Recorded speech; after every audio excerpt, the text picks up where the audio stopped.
8 teknik masak sekali untuk seharian.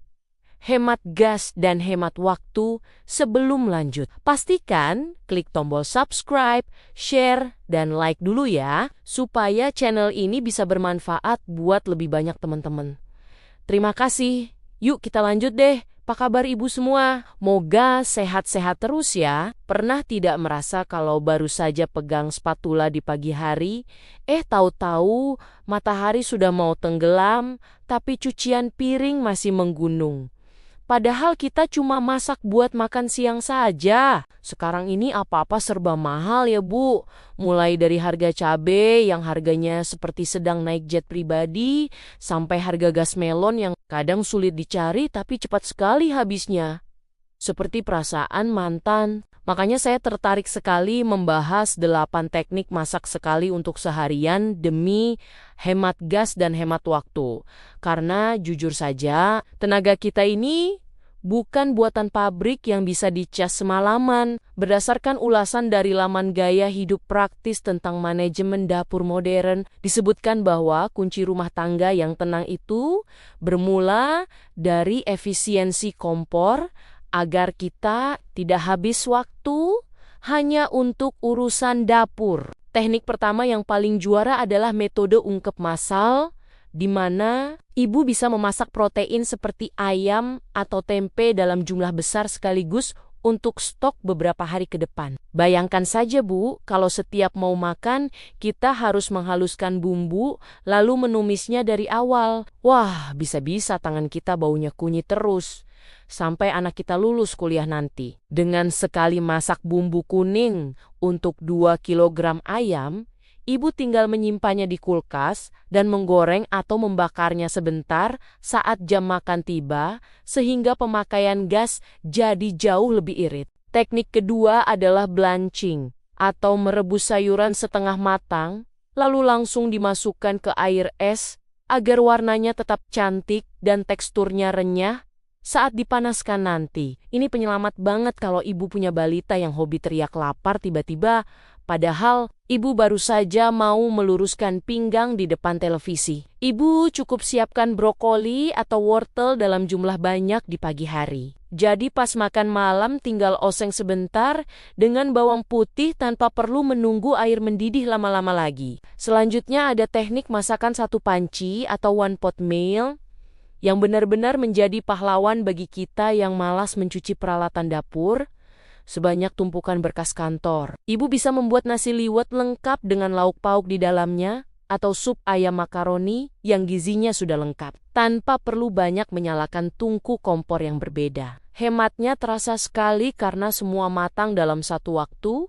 dan ibu tidak perlu mondar-mandir mengecek 3 panci. Sekaligus seperti sedang ikut lomba maraton di dapur sendiri. Teknik keempat yang sering saya pakai adalah memasak bertingkat dengan menggunakan kukusan di atas panci yang sedang merebus sesuatu di bawahnya. Misalnya saat ibu sedang merebus daging untuk kuah soto, taruh saja kukusan di atasnya untuk mematangkan kentang atau telur rebus sebagai pelengkap hidangan tersebut. Ini benar-benar definisi memanfaatkan energi panas secara maksimal, supaya tidak ada uap yang terbuang percuma hanya untuk memanaskan perasaan yang dingin ya Bu. Jangan lupakan teknik kelima, yaitu membuat bumbu dasar putih, merah dan kuning dalam jumlah banyak yang sudah ditumis sampai benar-benar tanak agar awet lama. Bumbu dasar ini adalah nyawa dari kecepatan masak kita. Karena ibu tidak perlu lagi menangis setiap pagi gara-gara mengupas bawang merah yang pedihnya melebihi omongan tetangga. Dengan bumbu siap pakai ini, proses masak yang harusnya memakan waktu 1 jam bisa dipangkas menjadi 15 menit saja karena semua rasa sudah terkunci di dalam wadah tersebut. Teknik keenam adalah memasak porsi ganda atau double batching, yang artinya ibu memasak 2 kali lipat dari kebutuhan.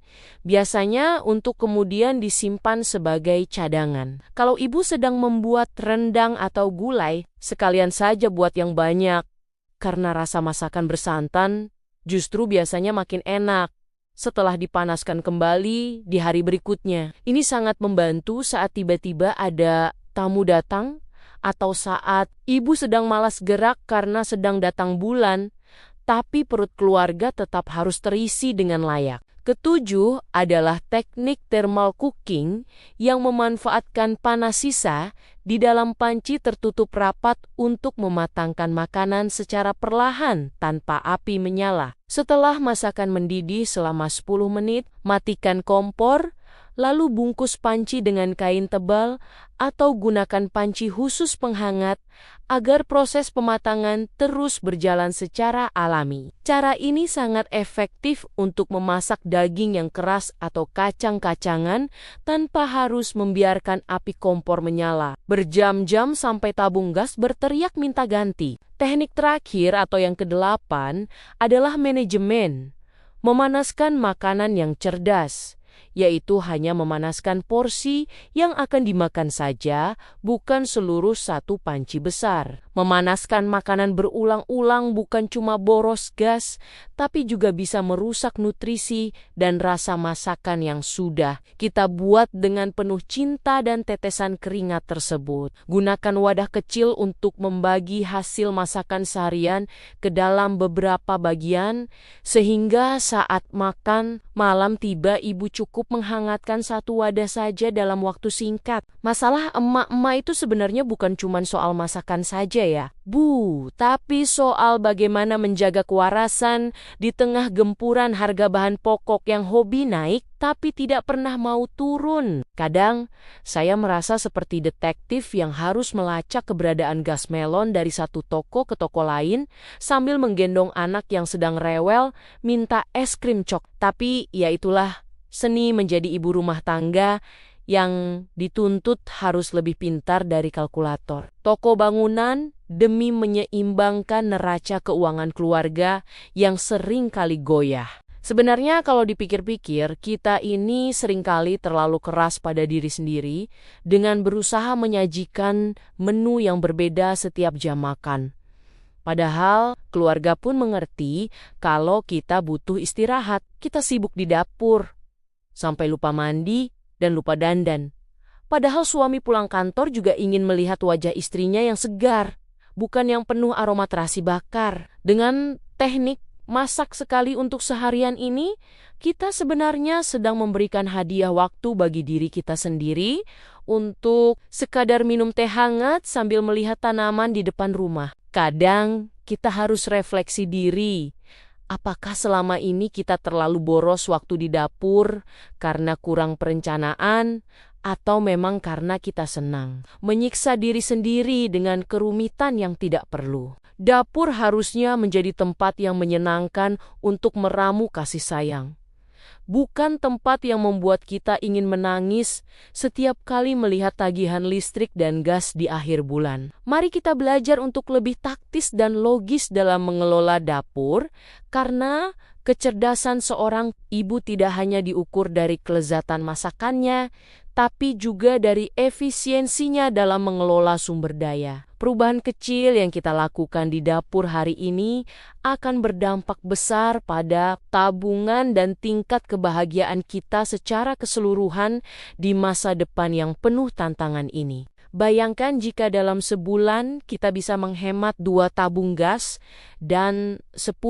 jam waktu memasak, tentu itu bisa kita gunakan untuk melakukan hobi atau sekadar tidur siang yang berkualitas. Tetap semangat ya ibu-ibu, hebat di luar sana, karena setiap tetes keringat kita di dapur adalah ibadah yang nilainya tidak bisa digantikan oleh emas permata manapun di dunia ini. Kita harus optimis bahwa sesulit apapun kondisi ekonomi saat ini, kita pasti bisa melaluinya selama kita mau terus belajar dan berbagi tips bermanfaat seperti 8 teknik tadi. Jangan biarkan urusan dapur membuat kita stres berkepanjangan, karena sejatinya kebahagiaan keluarga itu bermula dari senyuman seorang ibu yang tenang dan tidak selalu terburu-buru dikejar waktu masak. Ayo mulai praktikkan 8 teknik tadi besok pagi dan rasakan bedanya saat ibu punya lebih banyak waktu untuk mencintai diri sendiri dan juga memperhatikan keluarga tercinta. Sampai jumpa di tips dapur selanjutnya yang pastinya akan membuat hidup kita jadi lebih mudah